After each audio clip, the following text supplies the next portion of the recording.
Hi there, I'm Christopher Craze, and today I'll be doing my first video just explaining to you some of the basics about investing and the difference between support and resistance and those kind of things. Now, first and foremost, a support is a level at which it's a psychological level at which under which the value of a coin will struggle to fall. It's the floor of the coin. So what we see here, for example, is a particular floor. We see it occurring here, that it dips to that level. We see it occurring, dipping to that level again around here, dipping to that level again around here and here and here, and it doesn't want to go below that level. So at this level, we've got what we call a floor around this 531 mark. We're looking at an exchange between NCASH and BTC. Now, where we've got a floor, what we've also see is we've got the top level is called the resistance. That's the level at which get some lines drawn here. Resistance is the level at which over which the thing doesn't want to break. It's the top level. It's a key marker. If it breaks resistance, then it generally tends to fly high. But if it can't break resistance, especially multiple times, it tends to go back down, as we can clearly see it does in this particular scenario, after it fails to break it the second time. So we've got resistance, and we've got supports down here. Let's see if we can get another line drawn. We've got these kind of supports around about here, right? And where it's failed to hit to break resistance twice around the top, we see that what happens is you start to go down. Now, one of the key things that you want to actually look at when it comes to investing is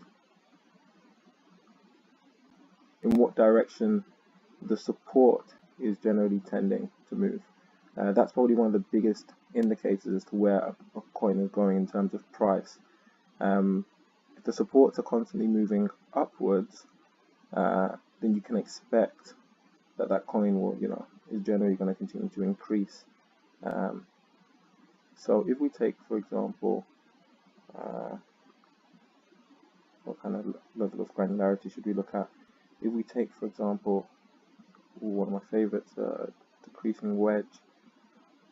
So literally this happened right before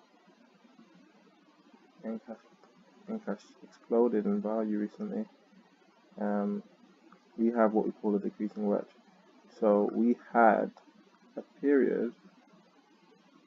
Is this a better view? This is probably a better view of it.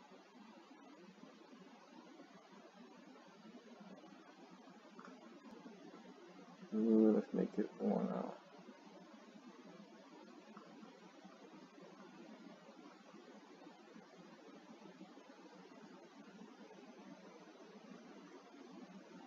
Let's see if I can get a good view of this thing for you guys can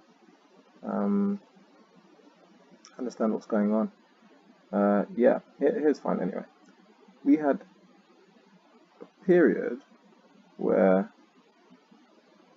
let's draw some lines, the supports were essentially increasing. So let's get some lines in. This graph works. We had the supports tending to increase, and we had a period where the peaks were tending to decrease, right? The peaks were generally decreasing. Where we had increasing supports and decreasing peaks, we have what we call a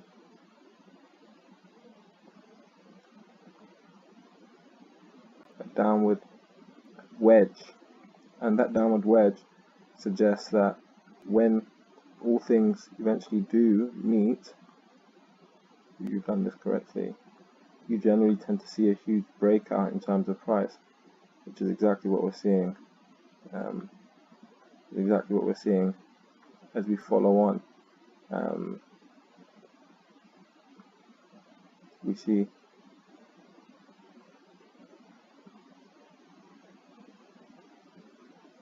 everything just begins to break out all of a sudden, right? To break out quite wonderfully into something that's quite exponential in the upward direction. So supports increasing are one of the biggest signs that something is ready to, is ready to explode, and especially where it's converging between the supports, and you get a converging trend between the supports and the resistance.